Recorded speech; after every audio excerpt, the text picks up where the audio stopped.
Bonjour à tous. Cette vidéo a pour but de voir comment techniquement on conçoit une manche avec l'outil Task Creator.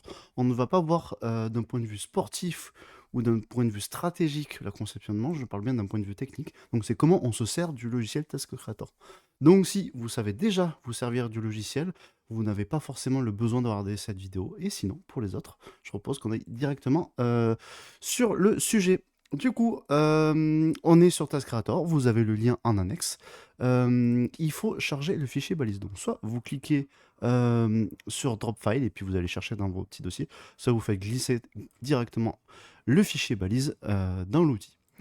On a chargé le fichier balise, on peut commencer à concevoir notre manche. On a toutes les balises qui apparaissent. Et là, ça va être assez intuitif, donc je vais y passer assez rapidement. Hum, on va décoller au décollage de la fork là. Tac, donc D01. Pour ce faire, pour ajouter notre décollage, on laisse sur balise, je fais add to task, on laisse sur take-off, les heures, on les paramètrera à la fin, 400 mètres, c'est très bien, add turn point. On a paramétré la première balise. Ensuite, ce que l'on va faire comme manche, on va faire une petite manche qui part au verrier, puis on va aller en direction du parmelan, puis vers le roc des bœufs dans les Bauges, et puis on va aller au goal. Pour aller au verrier, je veux aller jusqu'au bout, mais pour l'attente au start, je veux qu'elle se fasse vers les dents, avec un rayon qui passe entre le verrier et puis plan fait. Donc il y a deux possibilités. Soit on fait un start en sortie, avec un rayon là qui traverse ici.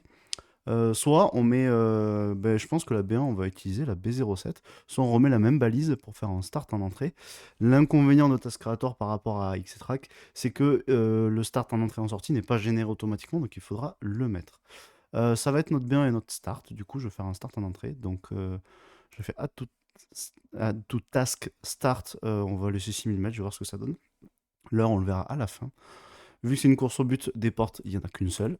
Hop, et je vais encore la rajouter à la manche, cette fois en turn point. 1000 mètres, ça me paraît un peu short. Je vais mettre 2 km, on va voir ce que ça donne. Ok. Alors, la balise, c'est pas mal. Alors, ça m'affiche être optimisé ici, mais avant ça, je vais aller voir le start. J'aimerais que ça soit un peu plus proche quand même, plutôt côté plan fait. Donc je vais l'agrandir un petit peu. Pour ce faire, je vais aller dans mon taskboard qui est situé à droite. Et je vais cliquer sur le start, là où il y a écrit SS. Et je vais ajouter un petit kilomètre. On va mettre 7 km. Je clique sur Edit Turn Point. Et là, j'ai un rayon qui est un peu plus grand.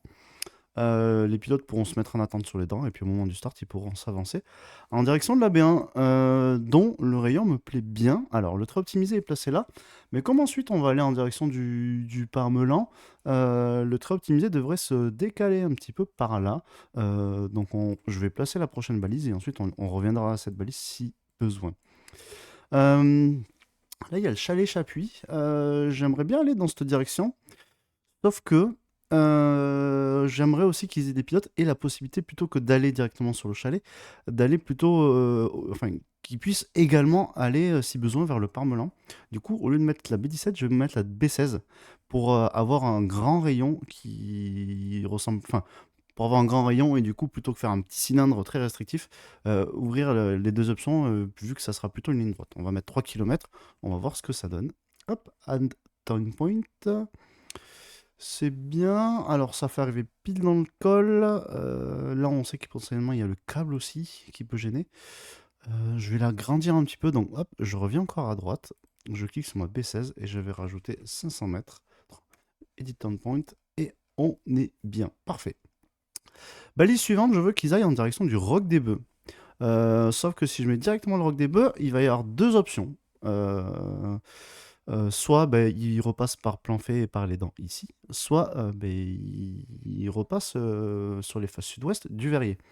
Je suis pas très fan, d'autant, ça va dépendre aussi des conditions, des plafs, etc. Mais je suis pas très fan de l'option où il repasse par le verrier, dans le sens où s'ils sont un peu bas ou qu'il n'y a pas beaucoup de plaf, ça peut être un peu désagréable ou malsain.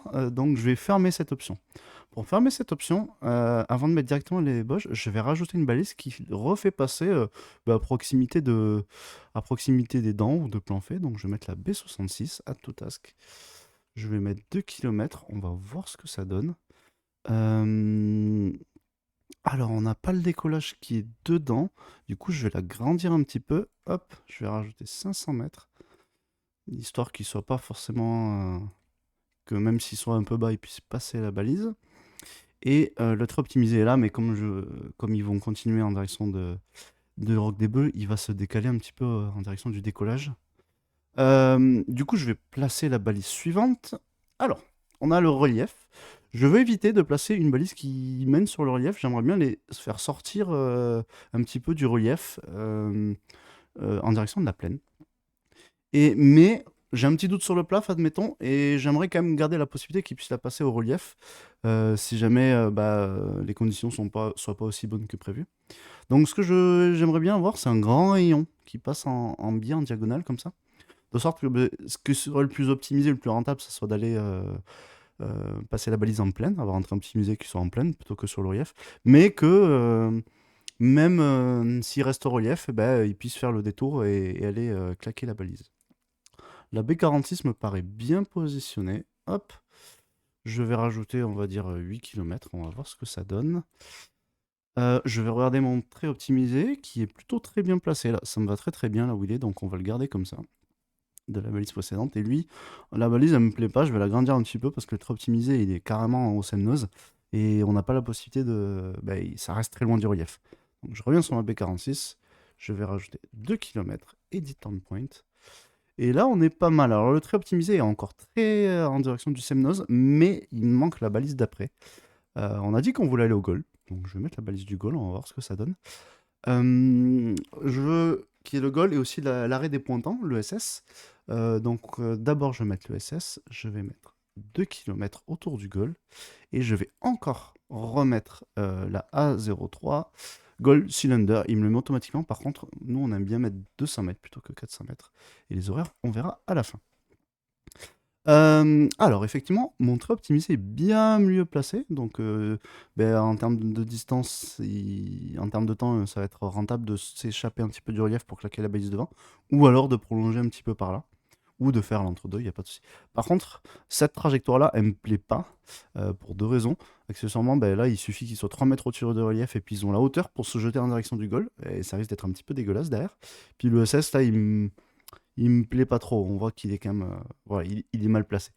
Donc on va mettre une petite balise intermédiaire qui fait remonter en direction de Planfait, mais je veux pas forcément les faire traverser le lac, donc on va aller plutôt en direction du château de Douin pour voilà, les faire remonter. Comme ils ont déjà fait quasiment 39 km, on a moins de risques de chassé croisé. Donc je vais mettre le château de Douin. Je vais mettre 2 km.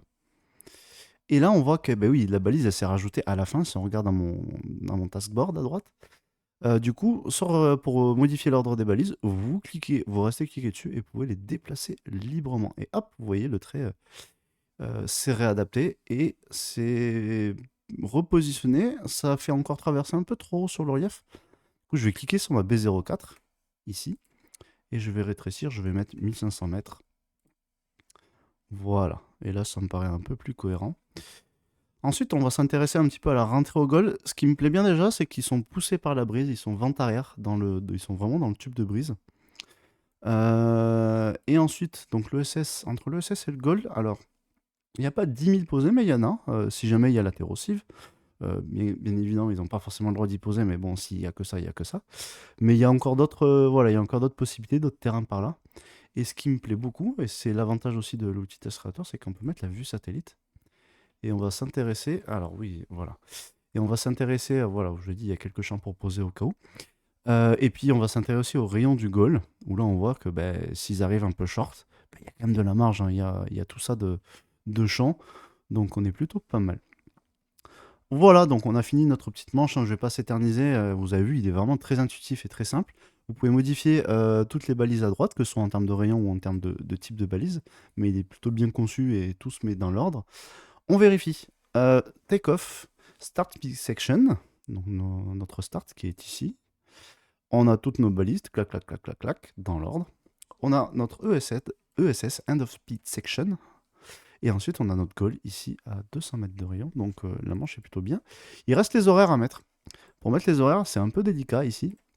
Il faut aller sur Start. Et alors, pour l'horaire de décollage, Vous le mettez sur la balise take-off. Voilà. Le déco, il ouvre à midi et il ferme à 14h.